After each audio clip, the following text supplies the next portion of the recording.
imoon beeksisa fa'aa baay'ate biyya tokko tokkotti viidiyoon isin dhageessu audiyoon isin dhageessisu inumaa gonkumaa kan hin dhageessine jira imoon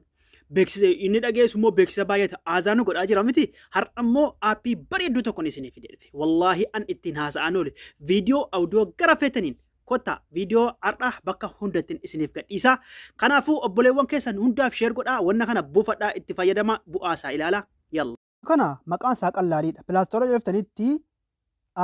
am gogootanii TAM gogootanii maqaan isaa akkasumatti isin dhufa maqaan isaa qallaaliidha wagga buufattanii open godhee seenna amma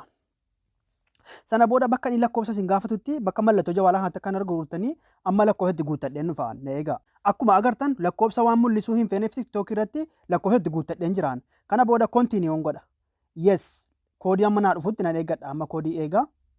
akkuma isin agartan koodiin naa dhufee jira okay godheen seenaa akkanatti isinii fida allaw gootanii eeyyama gootaniif amma akkanatti isinii fida an duraan namaan haasa'een jira gatii ta'e jennaan amma bakka xiyya itti qabe mallattoo kanatti akka galtanii nama sila banatee jiru ilaaltanii bakka mallattoo bilbilaa kanatti yoo xuxxan immoo akka isin namaaf bilbiltanu isin eeyyama kanaafuu an immoo kunoo nam tokkoof bilbilee waan hin ture jennaan akkasitti bakka mallattoo tikist yookiin barreeffamaa mallattoo miiseejii kana akkana xuxxanii asitti namaaf barreessuu bilbiluu ni dandeessani bakka eda'uu kana yoo xuxxan immoo kunoo namni isin ittiin haasa'uu fi yookiin bilbiltanuuf kunoo akkasa jira ifa isiniif ta'e kana nama barbaadanii irratti dhahattanii bakka bilbilaa kanatti nama bilbiltanii ittiin haasoftanii bakka tikistii kanatti bakka barreeffamaa kanatti namaan haasoftanii an amma